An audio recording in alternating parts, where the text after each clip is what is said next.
Maybe இந்த 100 points ஒரு gap up இல்ல 50 டூ 100 பாயிண்ட்ஸ் ஒரு பாசிட்டிவ் ஓப்பனிங்க்கான வாய்ப்பு, இல்ல நியூட்ரல் ஓப்பனிங்க்கான சான்சஸ் நம்ம எதிர்பார்க்கலாம். ஆனா, இதுல ரொம்ப ஸ்ட்ரகிள் ஆகக்கூடிய ஒரு விஷயம் என்னன்னா, எஃப்ஐஎஸோட ஃபண்ட் வந்து தொடர்ந்து வெளியில எடுத்துட்டு இருக்கிறது.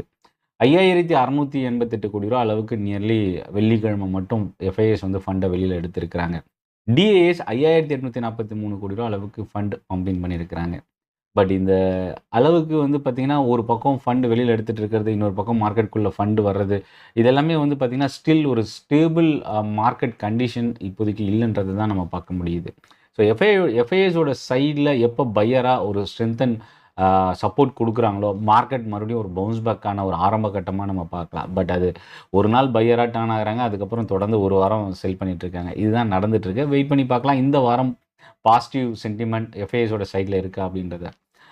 கிட்டத்தட்ட 6.8 லட்சம் கோடி ரூபா அளவுக்கு செகண்ட் ஹால்ஃப் இயர்ல